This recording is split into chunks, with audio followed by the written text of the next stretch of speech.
Hello students, मैं संजीव मिश्रा अपने YouTube channel पर आप सभी का हार्दिक स्वागत करता हूं। आशा करता हूं आप सब स्वस्थ मस्त और अपनी पढ़ाई में पूरी तरह व्यस्त होंगे। प्रिय विद्यार्थियों, आज हम सब औपचारिक पत्र में पुस्तकें मंगवाते हुए पत्र या व्यावसायिक पत्र लिखेंगे। प्रिय विद्यार्थियों, आज हम सब पत्र लेखन करेंगे।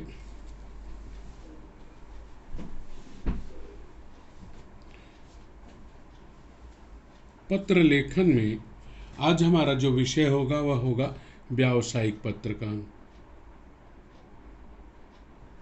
व्यावसायिक पत्र। अब इसमें सबसे पहले हम जानते हैं कि व्यावसायिक पत्र वास्तव में होता क्या है।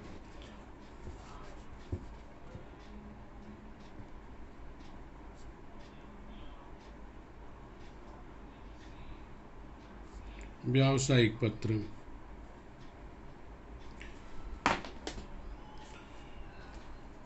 जो पत्र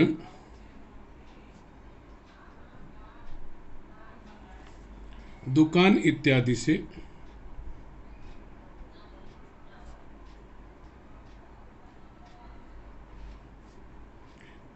से वस्तुएं खरीदने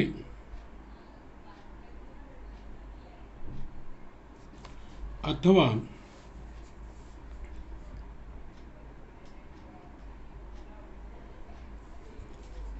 खरीदी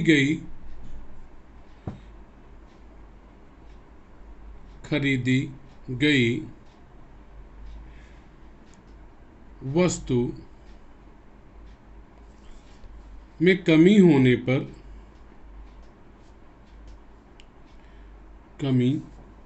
पर शिकायत करते हुए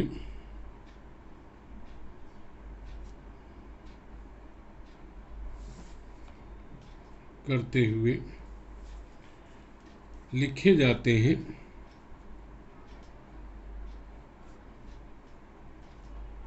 जाते हैं उन्हें व्यावसायिक पत्र कहते हैं।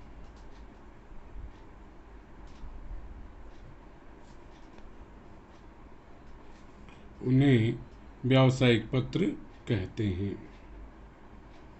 अर्थात आप कोई भी सामान अगर दुकान से मंगा रहे हैं या कोई सामान आपने मंगवाया हुआ है, उसमें अगर कोई शिकायत आई, कोई कमी आई है, तो शिकायत जो करेंगे वह व्यावसायिक पत्र हुआ। साथ में ही आप कोई सामान मंगाने के लिए अगर किसी को पत्र लिख रहे हैं, आजकल तो ईमेल का ज़माना है, ईमेल करके या डायरेक्ट ऑनलाइन मंगा लेते हैं। तो ऐसे समय जब आप कोई पत्र अगर लिख रहे हैं तो वहाँ पर अगर पत्र लिख रहे हैं तो वहाँ पर पत्र लिखते हैं जो वह व्यावसायिक पत्र कहलाता है, अगर दुकानदार को लिखा है आपने। इसमें पदनाम क्या होते हैं? व्यवस्थापक,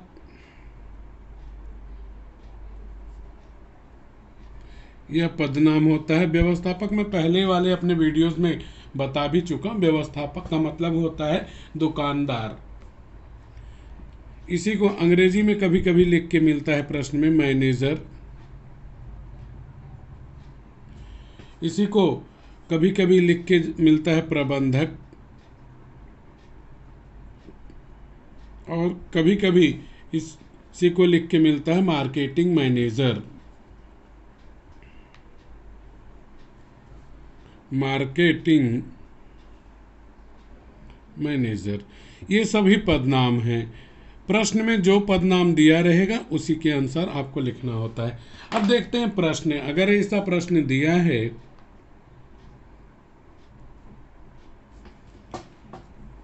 अमन अमया श्रीवास्तव, अमन अमया श्रीवास्तव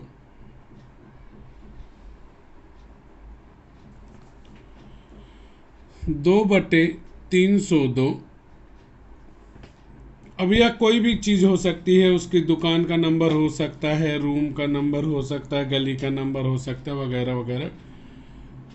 अंकुर निवास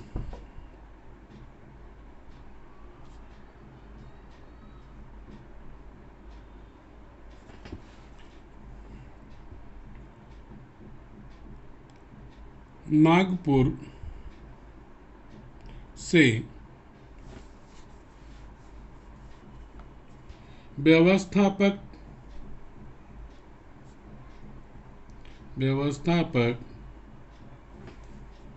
आदर्श पुस्तक भंडार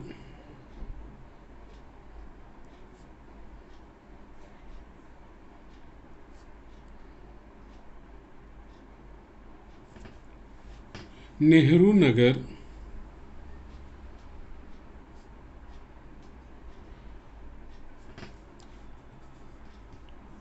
चांदनी चौक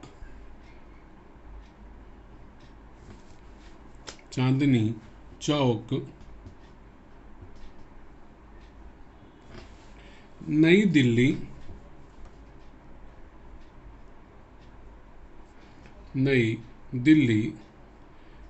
05 को अपने विद्यालय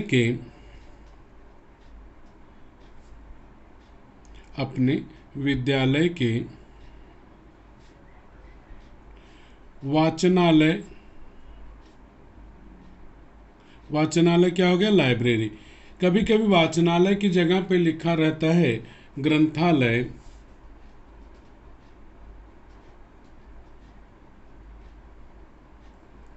या फिर उसकी जगह पे लिखा रहता है पुस्तकालय। तीनों का मतलब एक हो गया।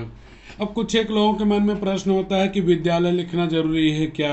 अगर अपने लिए मंगाना चाहे तो प्रश्न में वही लिखा रहेगा कि नई दिल्ली को पुस्तकें मंगाते हुए पत्र लिखता है, तभी विद्यालय वगैरह वाचनालय निकल जाएगा। तो जैसा प्रश्न में रहे हमें वैसा करना चाहिए। ग्रंथालय पुस्तकालय के लिए प्रसिद्ध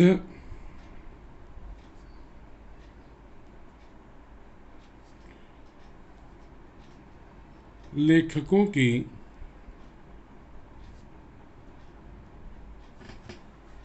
5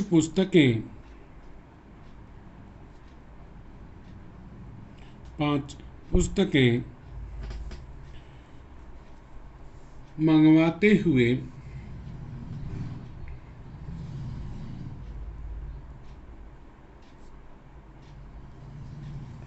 पत्र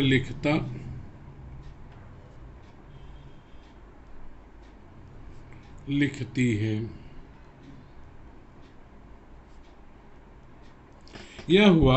और कई बार क्या होता है, यहां से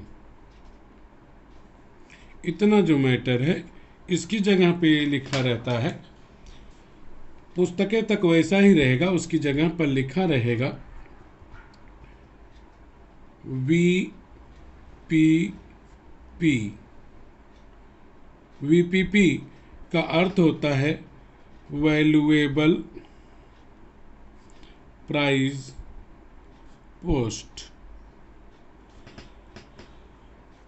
इसका अर्थ मैं बता दूं, वैल्यूएबल प्राइस पोस्ट का अर्थ होता है जितनी कीमत का सामान आया है, वस्तु आई है, उतना कीमत आप चुका देंगे तो वह सामान आपका होता है। जैसे आप ऑनलाइन सामान मंगाते हैं, कैश ऑन डिलीवरी करते हैं, तो सामान आने के बाद आप पैसा उसे पेड करते हैं, बराबर। तो वह वैल्यूएबल प्राइस पोस्ट होता है, जितनी कीमत का सामान उतना पैसा आप देते हैं, तो उसे VPP मतलब वैल्यूएबल प्राइस पोस्ट कहते हैं। VPP द्वारा मंगवाते हुए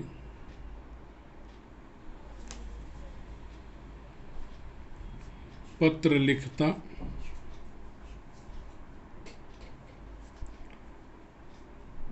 लिखती है।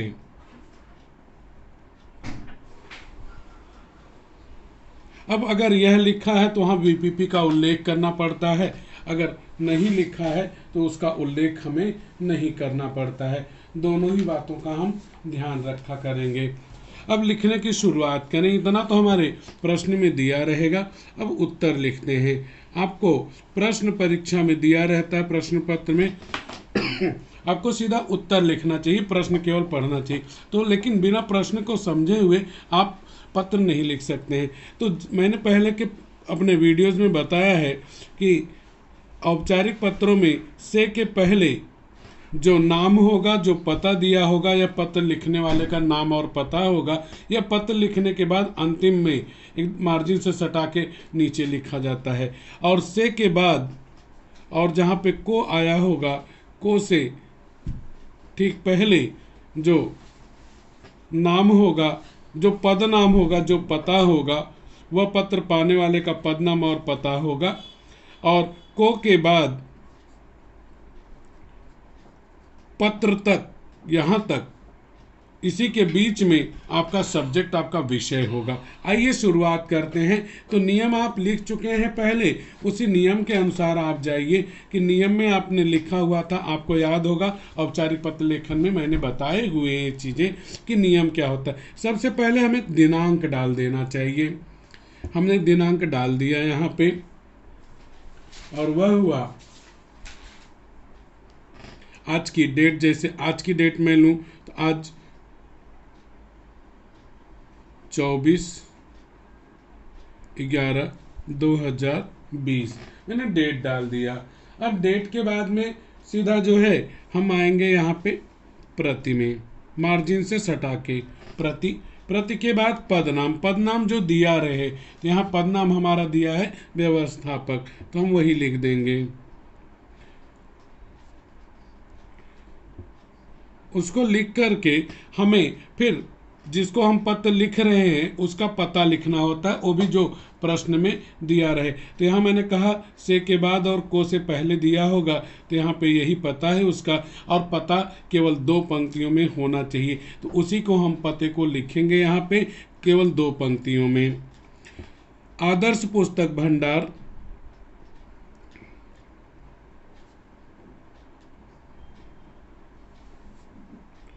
आदर्श पुस्तक भंडार। अब आगे भी उसका पता है, नेहरू नगर, चांदनी चौक, नई दिल्ली। इसमें से इतना इसके साथ लिख देते हैं और चांदनी चौक, नई दिल्ली नीचे लिख लेते हैं। नेहरू नगर, इसके लिए शर्त है कि अगर 2 पंक्ति से ज़्यादा गया तो आपका मार्क कटा। तो आपके ऊपर है, आप मार्क कटवाना चाहते हैं तो 3 पंक्तियों में लिखिए, और अगर मार्क बचाना चाहते हैं तो आप 2 पंक्ति में लिखिए। 1 पंक्ति में लिखेंगे तो भी आपका मार्क कट जाएगा। नई दिल्ली 05। अगर पिन कोड दिया है तो लिखिए, नहीं दिया है तो मत लिखिए। पिन कोड के बाद आप यहाँ पे अंग्रेजी का पूर्ण विराम डाल दीजिए। अब इसके बाद में आप जानते हैं पत्र लेखन, औपचारिक पत्र लेखन के नियम में कि आपको ठीक इसी के नीचे ईमेल पता लिखना होता है। अब आप 2 तरह से कर सकते हैं यहाँ पे, चाहे तो व्यवस्थापक आदर्श पुस्तक भंडार @gmail.com काम कर सकते हैं, या फिर केवल बुक स्टॉल का नाम जो है पुस्तक भंडार के नाम से बना सकते हैं। तो यहाँ हमें इसी के नाम से बनाना है, वो भी इस जगह पे मार्जिन लाइन पे बिना लाइन छोड़े हुए। तो इसी नाम से हम ईमेल बनाएंगे, वह और सब ईमेल एड्रेस जो है सब लेटर इंग्लिश में होंगे और छोटे छोटे होंगे। आदर्श बुक डिपो भी लिख सकते हैं, लेकिन जो दिया है वही लिखेंगे तो आपकी मात्राओं की मिस्टेक नहीं होगी। पुस्तक भंडार सभी अक्षर छोटे होने चाहिए @gmail.com। यह हमारा हो गया। अब इसके बाद में हमें एक लाइन छोड़ देना है, ये लाइन छोड़ करके हमें विषय लिखना है, सब्जेक्ट लिखना। अब विषय यहाँ से है अपने विद्यालय के वाचनालय के लिए प्रसिद्ध लेखकों की 5 पुस्तकें मंगवाते हुए पत्र लिखता लिखती है, यहाँ तक है। तो हमें केवल इतना लिख देना है, 5 पुस्तकें मंगवाते हुए पत्र, या वाचनालय के लिए 5 पुस्तकें मंगवाते हुए पत्र। कारण यह है कि आपका जो विषय है वह केवल 1 पंक्ति में होना चाहिए। तो हम यहाँ पे केवल उतना ही लिखेंगे, 1 पंक्ति छोड़ करके मार्जिन से सटाकर विषय पुस्तकें मंगवाते हुए पत्र।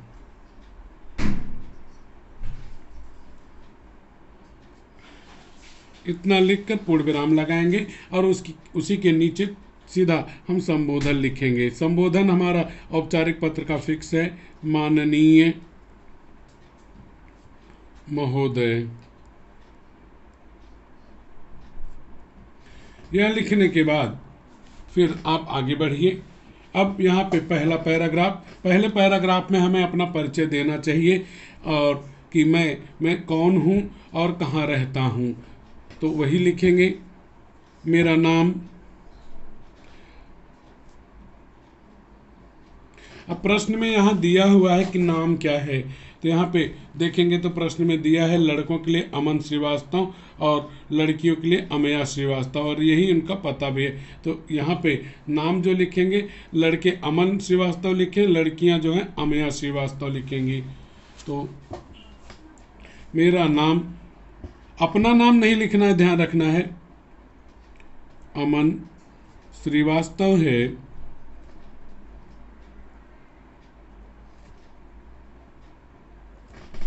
और क्या, कहाँ रहते हैं, मैं नीचे दिए गए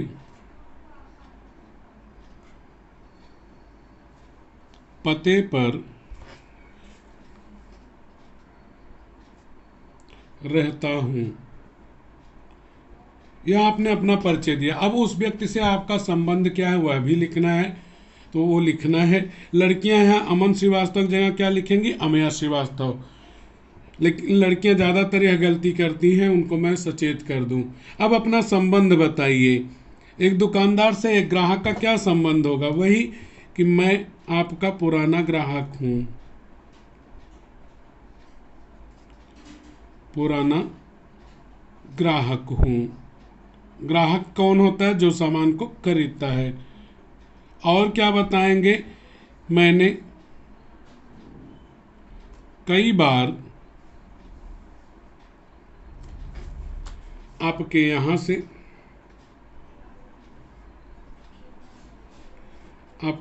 से पुस्तकें मंगवाई हैं।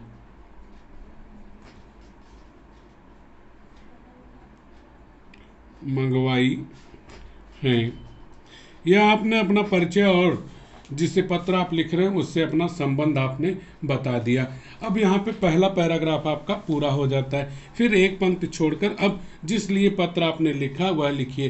पत्र किस लिए, पुस्तकें मंगवाने के लिए। कितनी, 5। किसकी, हिंदी के प्रसिद्ध लेखकों की। अब शुरुआत कीजिए। आपके द्वारा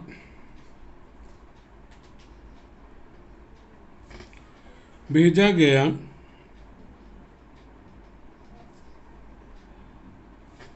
पुस्तकों का सूची पत्र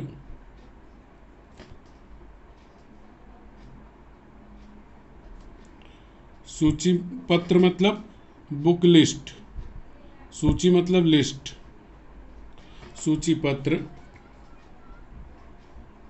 प्राप्त हुआ, धन्यवाद, थैंक यू। यानी आपसे मैंने पहले कहा था कि आप मुझे आपके यहाँ पे जो जो बुक्स मिलती हैं उसकी लिस्ट भेज दीजिए। आपने प्राइस लिस्ट भेज दी, उसके लिए धन्यवाद। अब आगे आप अपने पत्र के बारे में लिखिए। आपने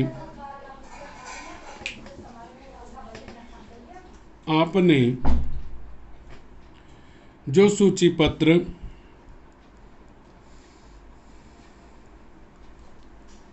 पत्र भेजा है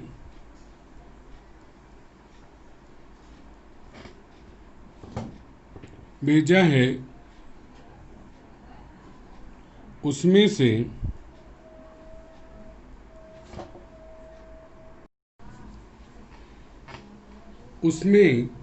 कुछ पुस्तकें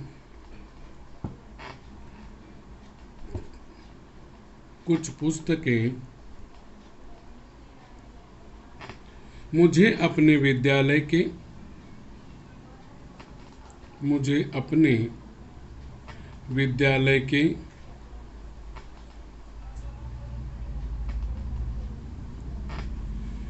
वाचनालय के लिए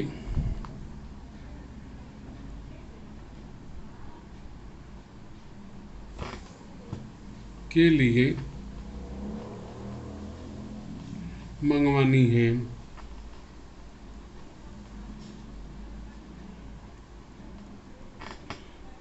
मंगवानी है। अब इसी के आगे मुझे जिन पुस्तकों की मुझे जिन पुस्तकों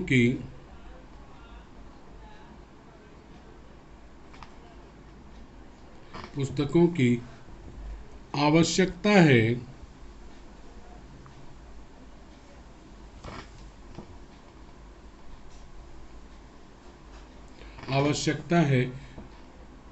उनकी सूची निम्नलिखित है। तो यहाँ पे आप बता रहे हैं कि कौन कौन सी पुस्तकें आपको चाहिए। बहुत सारी बुक थी उसकी लिस्ट में, उनमें से यही बुक आपको चाहिए। उनकी सूची निम्नलिखित है।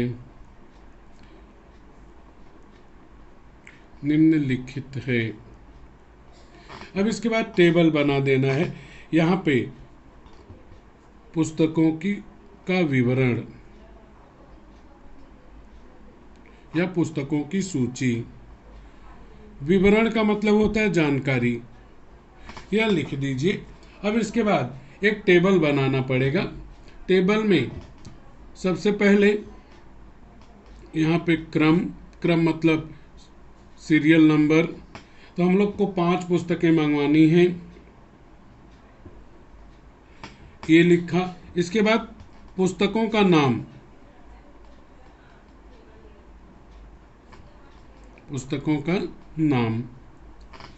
इसके बाद में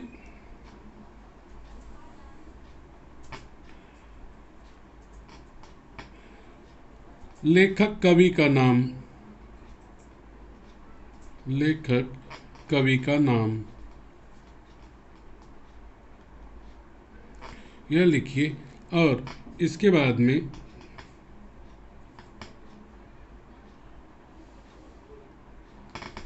अंतिम है इसमें प्रति का मतलब होता है संख्या। कितनी संख्या में चाहिए, क्वांटिटी, मात्रा।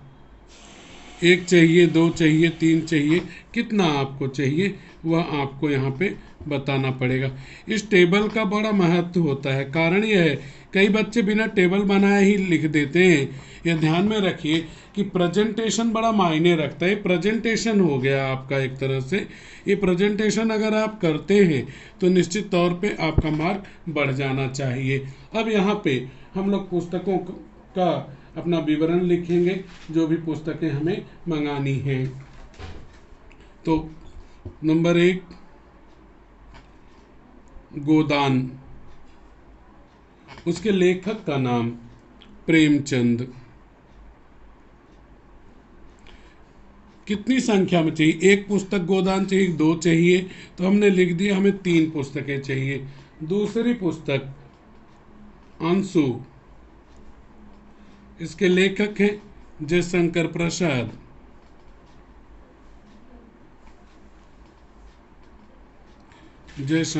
प्रसाद। ये कितना चाहिए, मुझे 2 ही चाहिए, ज़्यादा नहीं चले। मतलब ये 5 किताबें जो है 5 होनी चाहिए और हर किताब की संख्या अलग अलग होनी चाहिए। 1 भी रख सकते हैं आप। अगली बुक है हमारी, अगली किताब है, वह है मधुशाला।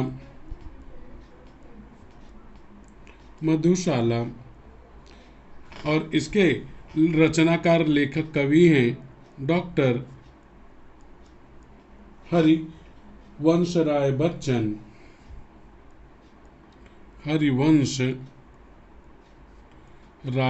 बच्चन। आप जानते होंगे कि अमिताभ बच्चन के आप पिताजी हैं। ये कितना चाहिए, मुझे 4 चाहिए। क्यों ज़्यादा क्यों चाहिए, क्योंकि मेरी लाइब्रेरी में ये किताब कम हो गई है। अगली किताब हिंदी व्याकरण।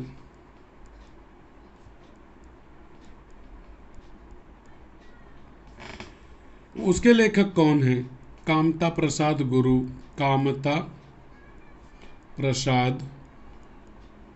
गुरु।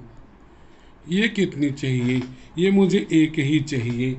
और कौन सी लेनी है, और मुझे लेनी है राग विराग। राग विराग। इसके कवि कौन है, रचनाकार कौन है? सूर्यकांत त्रिपाठी।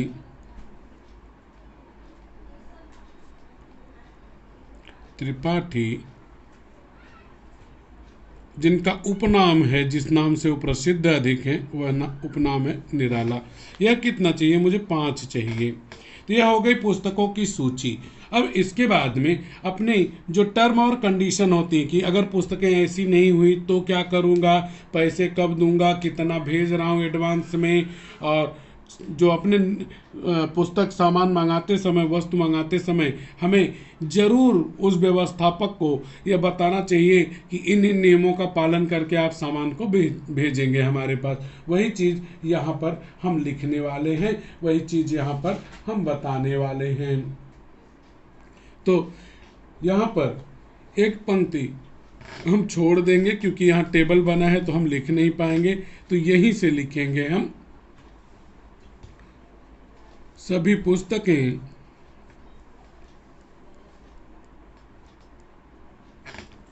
जांच परख कर भेजें।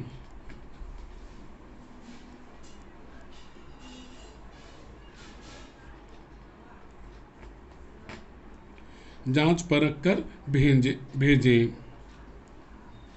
मतलब चेक कर लीजिए कोई पुस्तकें सही हैं कि नहीं, चेक करके दीजिएगा, परख कर भेजें। और क्या टर्म और कंडीशन, क्या बातें उसको कहनी है? पुस्तकें फटी पुरानी ना हो, फटी पुरानी ना हो। मतलब जो किताबें आप भेज रहे हैं पहले जांच लीजिए कि वो सही हैं या नहीं हैं, और जो किताबें मैंने कही हैं वही हैं कि नहीं हैं, वो जांच लीजिए। और यह भी चेक कर लीजिए जो किताब आप भेज रहे हैं, पुस्तकें भेज रहे हैं, वह एक भी किताब फटी या पुरानी नहीं होनी चाहिए। अगर हो गई तो वह भी लिखना होता है। शर्तें जिसे आप कहते हैं, यदि फटी पुरानी, ये दूसरे पैराग्राफ का ही भाग है। यदि फटी पुरानी हुई तो उन्हें वापस कर दिया जाएगा, उन्हें वापस कर दिया जाएगा। मतलब अगर आपने गलती की, मैंने कहा है कि आप जांच कर भेजिए, पुस्तकें फटी पुरानी नहीं होनी चाहिए। अगर फटी पुरानी हो भी गई तो हम उन्हें वापस कर देंगे। आगे क्या और कुछ नियम आप लिखिए। पुस्तकों की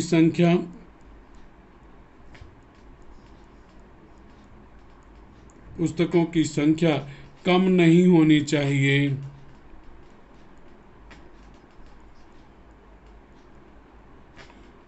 कम नहीं होनी चाहिए।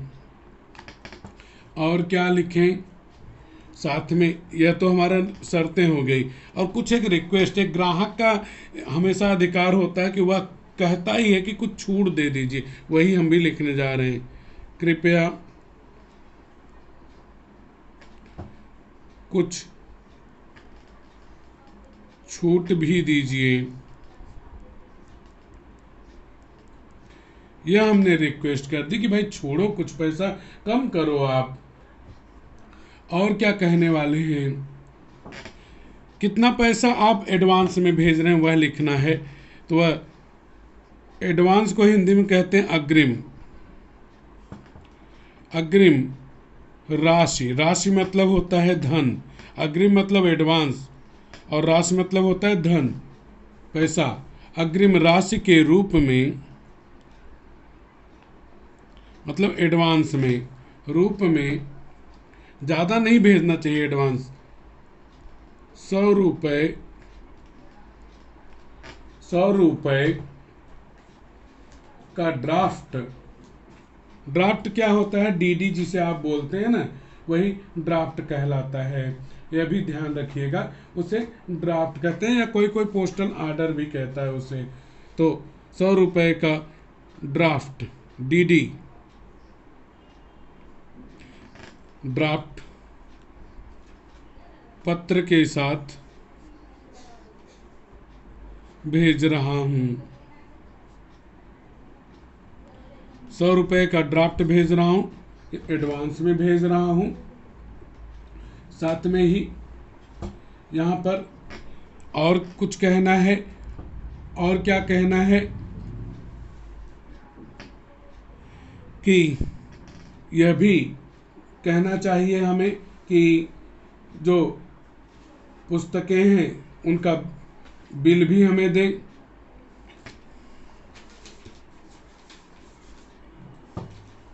तो वह लिखिए।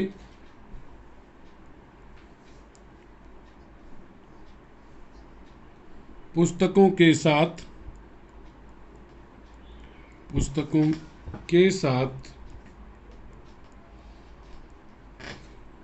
बिल अवश्य भेजें।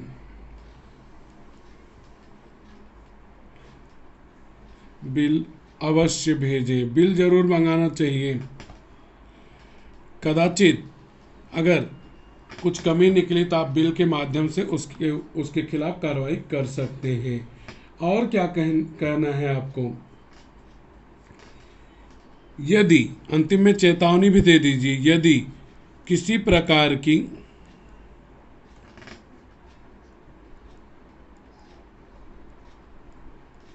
एक बार आपने ऊपर बोला हुआ है कि फटी पुरानी हुई तो वापस कर देंगे, लेकिन और भी जो चीजें आपने कही उसके बाद फिर से कहिए आप। यदि किसी प्रकार की कमी पाई गई तो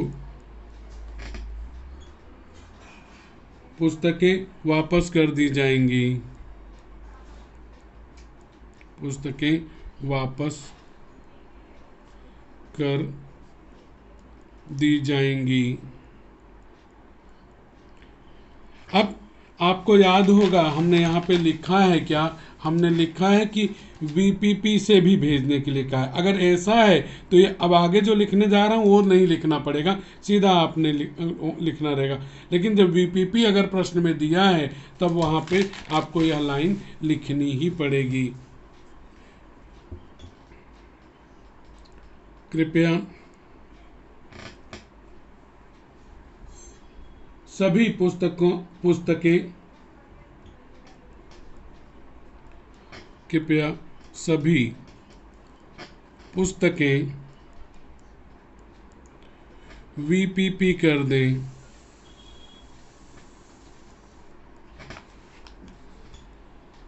वीपीपी का अर्थ मैं बता चुका हूं, कर दें।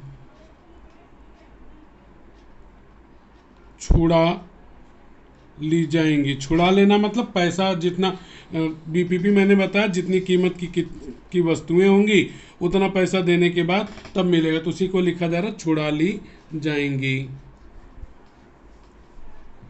यह हमारा दूसरा पैराग्राफ खत्म होता है यहाँ पर।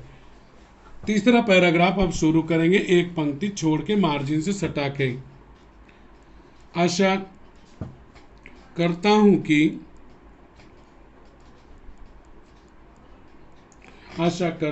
कि आप शीघ्र से शीघ्र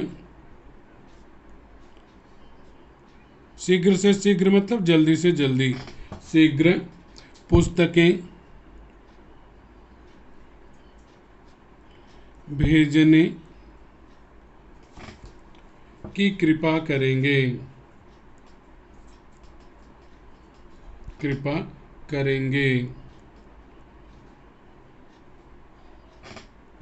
बस ये तीसरा पैराग्राफ हमारा हो गया।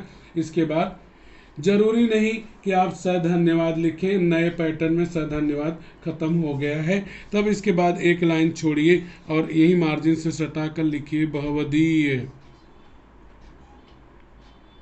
बहुवदीय के बाद जिसने पत्र लिखा उसका नाम। आपको याद होगा प्रश्न में से कि यहाँ पे पत्र लिखने वाले कौन हैं? वे हैं अमन। और लड़कियों के लिए को क्या लिखना है? अमेया श्रीवास्तव। नाम केवल अमन है, पूरा नाम है अमन श्रीवास्तव, और यहाँ से लेकर यहाँ तक उसका पता है, वही हम लिखेंगे। पते को 2 लाइन में, और 1 लाइन में नाम और 1 लाइन में पूरा नाम। आइए तो वही लिखते हैं हम लोग जल्दी से। तो यहाँ पे लिखेंगे अमन केवल नाम लिखना रहता है, न कॉमा न कुछ न कुछ। उसके बाद फिर उसका पूरा नाम लिखेंगे, अमन श्रीवास्तव, तब कॉमा लगाएंगे। अब 2 लाइन में उसका पता लिख देंगे, जो भी उसका पता है। आपको याद होगा, अपना पता नहीं लिखना है तो हमें यही पते में लिखना है, 2/302 अंकुर निवास नागपुर। यह 2 पंक्तियों में लिखना है, 2/302 अंकुर निवास, यह एक पंक्ति में, और नागपुर अगली पंक्ति में। अगर पिन कोड दिया होता तो लिखते, नहीं दिया है तो नहीं लिखेंगे। यहाँ पे हिंदी का पूर्ण विराम लगा देंगे और ठीक उसी के नीचे इसी के नाम से ईमेल आईडी बना देंगे, अंग्रेजी के स्मॉल लेटर में। लड़के बनाएंगे aman@gmail.com। अब यहाँ पे ध्यान रखिएगा कि अगर लड़की होती तो अमन की जगह पे वो क्या लिखती, अमया@gmail.com। यहाँ पे अमन की जगह वो क्या लिखती, अमया। यहाँ पे अमन की जगह पे अमया हो जाता। इस तरह से हमारा यह जो है व्यावसायिक पत्र, पुस्तकें मंगवाते हुए पत्र पूरा हुआ। बच्चों, अगर आपको मेरा पढ़ाना अच्छा लगा तो वीडियो को लाइक कीजिए, चैनल को सब्सक्राइब कीजिए और वीडियो शेयर कीजिए तथा कमेंट बॉक्स में कमेंट कीजिए कि आपको मेरा पढ़ाना कैसा लगा।